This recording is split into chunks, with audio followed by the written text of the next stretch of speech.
चुनावों की तारीखों का ऐलान भले ना हुआ हो, लेकिन शहरी चुनावों का संग्राम छिड़ चुका है। इस वक्त मैं हूं नरसिंहगढ़ नगर पालिका में और आज हम अपने विशेष कार्यक्रम के जरिए जानने की कोशिश करेंगे नरसिंहगढ़ को वो तमाम चीजें मिली जो वो हक रखता था। कांग्रेस बीजेपी के बीच मुकाबला है, हालांकि इस बीच में आम आदमी पार्टी भी दम दिखा रही है। मैं परिचय कराऊंगा। मेरे साथ सत्ता पक्ष के लोग भी हैं, विपक्ष के लोग भी हैं और सिविल सोसाइटी से जुड़े हुए भी लोग हैं जो आज अपने इस विशेष कार्यक्रम के जरिए बात रखेंगे। मैं शुरुआत करूं चर्चा की। सबसे पहले मैं कांग्रेस के पास जाता हूं, कांग्रेस से जानने की कोशिश करता हूं। सर, नरसिंहगढ़ नगर पालिका के चुनाव सामने हैं, तारीखों का ऐलान भले ना हुआ हो, लेकिन क्या लगता है कि इस बार कौन से ऐसे मुद्दे होंगे जो सीधे तौर पर चुनाव को प्रभावित करेंगे?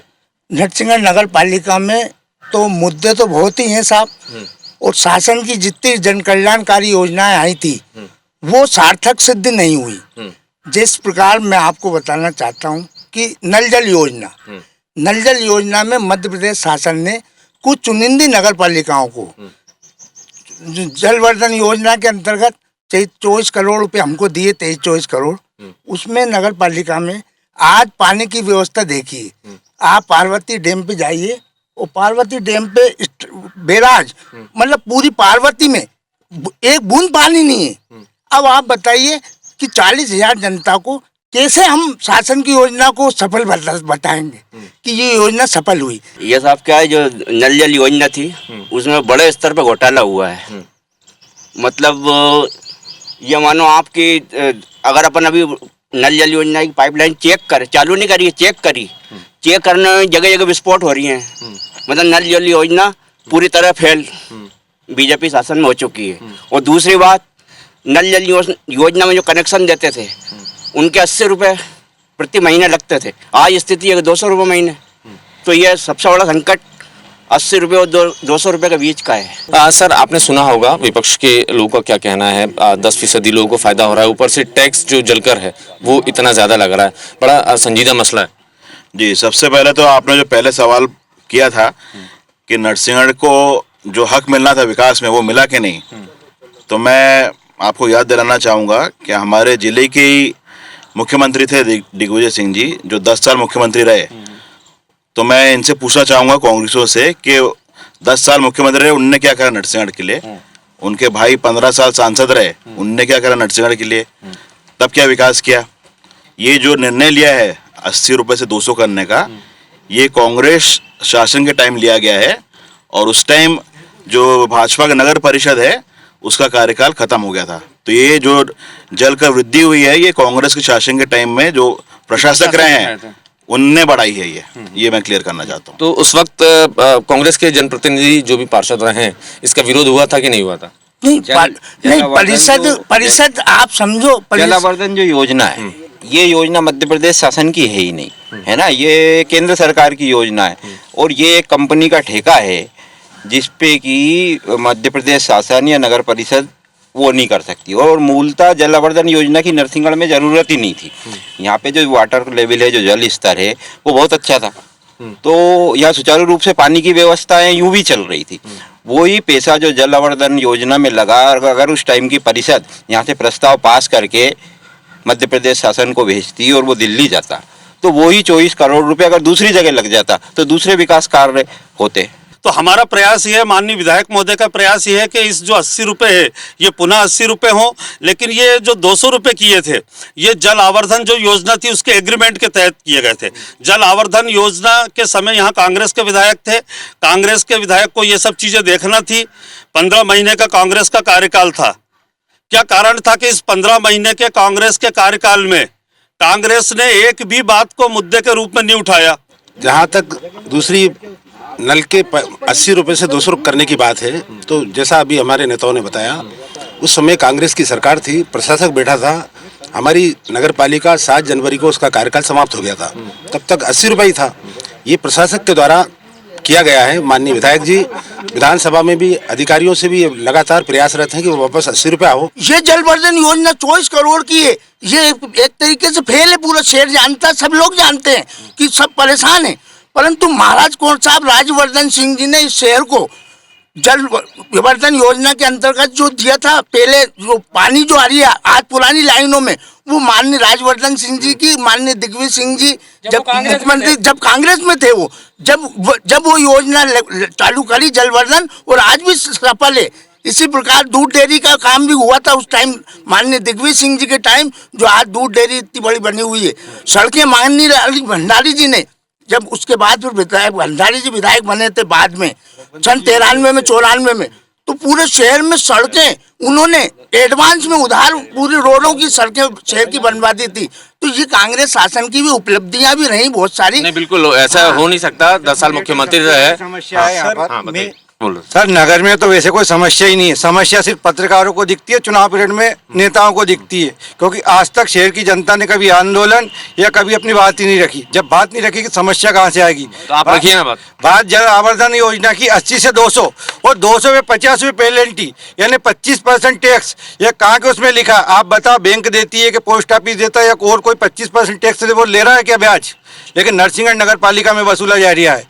नरसिंहगढ़ नगर के अंदर पर्यटन की वो तमाम संभावना है जो यहाँ होने के बाद भी बिल्कुल धूल मिट्टी हो रही है, और इस तरफ कोई ध्यान नहीं है। इसके अलावा स्थानीय स्तर पे हमारे यहाँ संगीत महाविद्यालय, डिग्री कॉलेज है, अस्पताल है, अस्पताल में एक महिला डॉक्टर है, और बाकी और आप जाके देखोगे, मैं आपकी टीम जाके देखेगी तो ये जो वीडियो फोटो ये तस्वीर खुद बयां कर देगी सच्चाई क्या है। मैं क्या मुझसे बोलूं? मैं बात कर लेता हूँ। जलावर्धन योजना की शुरुआत तो हो गई सर, आपने सुना, सड़कें खोद दी गई, बड़ा स्थिति गंभीर है, पूरा शहर धूल से। नहीं देखिए, ऐसा कई कई जगह तो समस्या है, मैं भी मानता हूँ। अगर सड़कें खोदी गई हैं तो कहीं ना कहीं कमी रही होगी, पर मैं आपको एक और बात बताना चाहता हूँ कि पिछले साल अगर जल आवर्धन योजना अगर सफल नहीं होती तो आपकी जानकारी के हिसाब से पिछले साल नरसिंहगढ़ नगर में एक भी पानी के टैंकर की आवश्यकता नहीं लगी नगर पालिका द्वारा। तो अगर सफल नहीं होती तो पानी के टैंकर मंगवाने पड़ते। नहीं ठीक है, सफल तो है ये मान लिया, लेकिन जो सड़कें ठेकेदार ने खोद दी उसको भरवाने का जिम्मा भी सर नगर पालिका के पास ही है। नहीं तो उस विषय में हम देख रहे हैं, उसमें भी हम चर्चा करेंगे, और इस बात को अब जब नई नगर पालिका आएगी उस परिषद में हम उठाएंगे उस मुद्दे को। सड़क की बड़ी समस्या अभी आपने सुना होगा, धूल से पूरा शहर पटा पड़ा है, और ठेकेदार ने सड़क खोदी लेकिन उसको रिपेयर नहीं किया। कि अब चूंकि बीजेपी शहर की सरकार में बीजेपी रही है, अब किस तरीके से आप लोग वोटर्स के बीच में जाएंगे, कैसे उनको बताएंगे कि ये गलती ठेकेदार की है और प्रशासक थे उस वक्त? अभी सड़कों को लेकर हमारे विधायक माननीय राजवर्धन सिंह जी द्वारा प्रपोजल शासन को भेजा, और वहाँ से नगर की समस्त सड़कें की स्वीकृति मिल चुकी है, और जैसे ही राशि आवंटित होगी वैसे ही सभी सड़कों को निर्माण प्रारंभ करवा दिया जाएगा। चलिए, मैं आम आदमी पार्टी के लोग भी जुड़ रहे हैं, उनसे बात करते हैं। सर, बीजेपी और कांग्रेस के दावे और वादे आपने सुने, एक दूसरे पर दोष लगाया जा रहा है, क्या लगता है सर, नगर पालिका की असली समस्या है क्या? सर्वप्रथम तो सर मैं माफ़ी चाहूँगा, आपत्ति इस बात की है मुझे कि नगर की बात कर रहे हैं और अपन रेस्ट हाउस में कर रहे हैं जहाँ नगर की जनता की पहुँच से बाहर है। दूसरा मैं कहना चाहूँगा कि कांग्रेस के बारे में तो मैं निराश हूँ, क्योंकि कांग्रेस विफल रही है, इसी के कारण भाजपा आज मजबूत हो रही है और भ्रष्टाचार को जबरदस्त रूप से बढ़ावा मिल रहा है। सबसे मुख्य जड़ है भ्रष्टाचार। भ्रष्टाचार के चलते ही जलावर्धन योजना फेल हुई है और लोगों से जबरदस्त वसूली की जा रही है। 1900 रुपये लोगों से वसूल गए कनेक्शन के नाम पे, जो कनेक्शन आज तक नहीं दिए गए, बाहर नल पड़े हुए हैं। बड़ा दुख की बात है। और योगेश जी मैथिल जी ने बहुत अच्छी बात की है कि 50 रुपये पेनल्टी ये तो कर सकती है यहाँ पे प्रशासन, इस बात के लिए तो स्थानीय 50 रुपये पेनल्टी से हटा दी जाए, वो तक नहीं कर रहा है, त्वरित कार्रवाई हो सकती है। तो और रोडों की हालत सभी जानते हैं। शमशान स्थल यहाँ पे हमारे थावरिया वार्ड नंबर 1 में शमशान वर्षों मतलब स्टेट समय से, लेकिन आज तक छत नहीं, कुछ भी नहीं है वहाँ पे। सूरजपोल का शमशान भूमि पे वहाँ पे कोई व्यवस्था नहीं है। तो हर हमारा परशुराम तालाब देख लें हम, इतनी खूबसूरत जगह, पर्यटन स्थल नरसिंहगढ़ का नाम है, लेकिन परशुराम तालाब के हाल बाउंड्री वाल तक नहीं है वहाँ। समाज सेवा का यहाँ जितने भी भाई बंधु खड़े सबके दिल में जज्बा है, लेकिन जब प्रधानमंत्री आवास की बात है, आप नीचे देख सकते हैं यहाँ लोपीटा समाज है, ना तो उनके बेचारों के राशन कार्ड है, ना उनको मूलभूत सुविधाएं, मकान तो बहुत बड़ी बात। दूसरी जहाँ शहर में सड़क की बात आ रही है, तो शहर में छोटा तालाब है बड़े महादेव के नीचे, वो CDS कंपनी ने पूरा खोद दिया, लेकिन उसने 100 मीटर रोड बना के जनता को धोखा दिया, पूरा पैसा खा के वो भगा, और आज तक कोई बोलने वाला नहीं है। चलिए, मैं इन सब मामलों में बात करूंगा। साथ ही साथ ये भी ज़रूरी है कि मध्य प्रदेश में पेट्रोल डीजल की कीमतें लगातार बढ़ रही हैं। सीधे तौर पर महंगाई की मार जो है लोगों पर पड़ रही है। क्या मानते हैं सर, पेट्रोल डीजल और रसोई गैस की जो कीमतें बढ़ रही हैं वो कितना असर डालेंगे इन चुनाव में?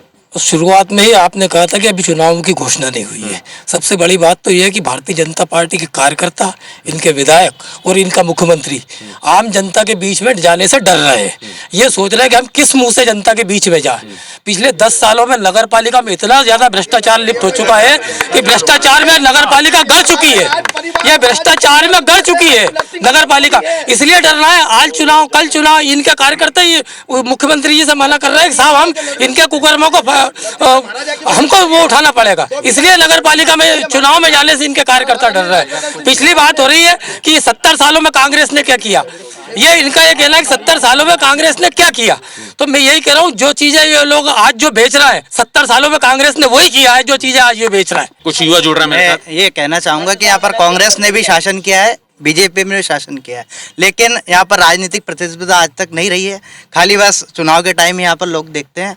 और मैं तो कांग्रेस के साथियों से भी कहना चाहूँगा कि आप भी जब चुनाव आए तो जनता के मुद्दों को लेकर लड़ें। चुनाव को लेकर, चुनाव तो आते जाते रहते हैं, चुनाव लड़ना भी एक नेता का धर्म है, लेकिन आरोप प्रत्यारोप की बजाय विकास को लेकर प्लान तैयार किया। क्या विकास होगा इनका, ये भी इनसे पूछा जाए कि बीजेपी का क्या विकास प्लान आपने तैयार किया है नगरों को लेकर, और आगे क्या करेंगे आप। तो बहुत वाजिब सवाल, बहुत वाजिब सवाल इस युवा ने पूछा है। कांग्रेस सर विधायक रहे 5 साल, पूरी फेल रही है, एक भी आंदोलन नहीं करा। अगर ये आरोप लगा रहे बीजेपी के भ्रष्टाचार हुआ है तो क्यों नहीं करा विरोध? उन्होंने नगर बंद कराया है, मजबूत रहेगा तभी। सबसे बड़ी बात तो यह है कि जब हमने महंगाई को लेकर नगर बंद कराया तो मेरे भारतीय जनता पार्टी के मित्रों से पूछ लो कि इनके घर वालों ने इनसे कहा होगा इनके ये कितना अच्छा आंदोलन कर रहा है, आप लोग इनमें क्यों नहीं शामिल होते हो? क्योंकि मोदी सरकार ने इतनी महंगाई व्याप्त कर दी है। पेट्रोल डीजल पानी के मुद्दे पर बीजेपी कांग्रेस में सियासी आजमाइश चल रही है। ये आखिरी सवाल मैं बीजेपी की तरफ से ले लेता हूं सर। 5 साल मध्य प्रदेश में अब बीजेपी की सरकार है, मोदी जी की सरकार है। किन बड़ी उपलब्धियों के साथ अपने नगर पालिका कार्यकाल की वोटर्स के बीच में जाएंगे सर? देखिए, नगर की बात हो रही है तो हम बिल्कुल नगर के विकास जो पिछले 10 साल में हुए हैं विकास कार्य हमारे नरसिंहगढ़ नगर में, उसको लेके हम जाएंगे। मैं आप याद दिलाना चाहूँगा कि अभी एक हमारे एक छोटा तालाब के नाम से है यहाँ पर, उसका गहरीकरण हुआ है, जिससे वाटर लेवल पूरे नरसिंहगढ़ में वाटर लेवल बढ़ा है। ये आप सब मानेंगे इस बात को, वाटर लेवल बढ़ा है। उसके आसपास सौंदर्यीकरण हुआ है, सीमेंटीकरण हुआ है और पार्क बना गया है सभी नागरिकों के लिए। और साथ ही साथ में वहाँ पर सब्जी मार्केट भी वहीं पर शिफ्ट करा गया, जिससे सभी नागरिकों को सुविधा हो रही है, महिलाओं को भी सुविधा हो रही है सब्जी लेने में। पहले वरना यहाँ ट्रैफिक जैम लगता था, बीच बाजार लगता था नगर पालिका के सामने, उसको वहाँ पर शिफ्ट करा, सबको सुविधा हो गई उससे। और उसके अलावा भी हम प्रयास कर रहे हैं। अभी हमने माननीय हमारे विधायक जी ने नया बाईपास जो है, नया बाईपास पूरा नवीनीकरण का उसका अभी उसका पास हुआ है, वो जो अभी फिलहाल सिर्फ मुश्किल से 10-12 फीट की है, उसको हम नया नवीनीकरण करके उसको करीब 15 फीट की कर रहे हैं, वो भी पूरी सीमेंट रोड हो रही है वो।